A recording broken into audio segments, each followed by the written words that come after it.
د کورنۍ چارو وزارت د تامینات معاینت اړوند د تعمیراتو ریاست له لوري په میدان وردګ ولایت کې د 3 پروژو د بنسټ ډبره کېښودل شوه. لومړی په یاد ولایت کې د ترافیکو د مدیریت ودانۍ د چارو پیل دی چې په یوه جریب ځمکه جوړیږي او له ګښتې 12 میلیونه افغانۍ دي چې د کورنۍ چارو وزارت له بودیجې څخه ورکول کیږي. هغه خو د ترافیکو مدیریت د ولایت په سطح باندې غټ کمپلیکسي ودانۍ د تقریبا 12 میلیونه څه باندې 12 میلیونه بودیجه ده او په یو منزل کې جوړیږي. نو انشاءالله کاري یو کال کاري وخت ده په هغې کې به انشاءالله تکمیل شي. ترافیک مدیریتونه خو داسې چې هغوی باید ساحې غټې واوسیږي، ځکه کله امتحان اخیستل کېږي ډریورانو، نور موټر پکې پارک کېږي، نور بعضې ترافیکي درسونه یا بل شی د هغې دپاره باید لوی فراخه ځای نو هغه انشاءالله هغه ځای کې کېږي تقریبا یو جریب نه څه زیاته ځمکه ده. له دې سره مهاله د میدان وردګ ولایت د امنیه قمندانۍ لپاره د مسجد جوړولو چارې هم پیل شوې او په دې مسجد 3 میلیونه افغانۍ لګښت راځي چې 7 میاشتې کې به چارې بشپړې او ګټې اخیستنې ته به وسپارل شي. میدان وردګ د امنیه قمندانۍ کې هم دغسې مسجد په پلان کې نیول شوی ده، د هغه هم کاري 7 میاشتو کې انشاءالله د هغه هم تکمیلیږي.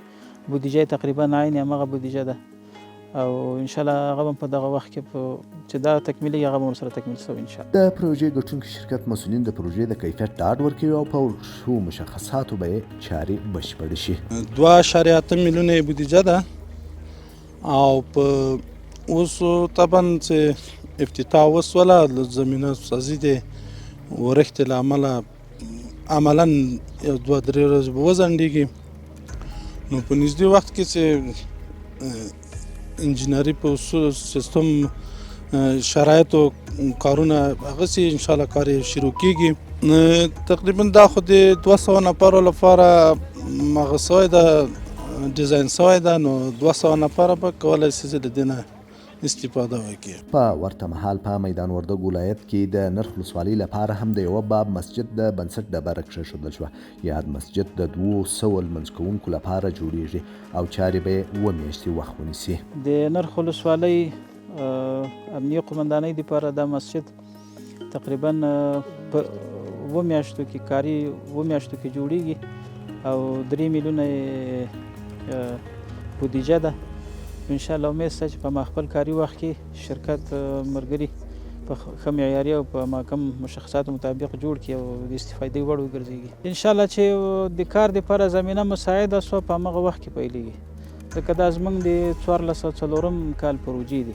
په یاد مراسمو کې د نرخ ولسوالۍ مسؤلین تعمیراتو ریاست د هڅو ستاینه وکړه او زیاته کړه چې د دې مسجد څخه به مراجعین او د ولسوالۍ کارمندان ګټه پورته کوي.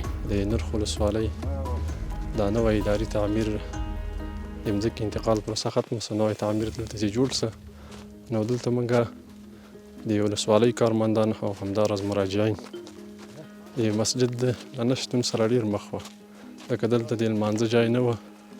خو اوس الحمدلله د دې شاهدان سولو چې د مسجد ډبره کېښودل سوله، د ولسوالۍ د کارمندانو دپاره او د مراجعینو دپاره به ډېرې اسانتیاوې رامنځته شي. ګټونکی شرکت د پروژې د ښه تطبیق ژمنه کوي او زیاتوي چې یاده پروژه به په خپل وخت ترسره کوي. دا مسجد یو پول ده او تقریبا د 200 نفرو لمونځ کوونکو لپاره هغه لري ظرفیت لري او په ډېر اساسي او بنیادي شکل انشاءالله جوړیږي. چارې به انشاءالله د 7 میاشتو په موده کې انشاءالله د مسجد له شروع نه تر 7 میاشتو په موده کې به د مسجد کارونه تکمیل شي.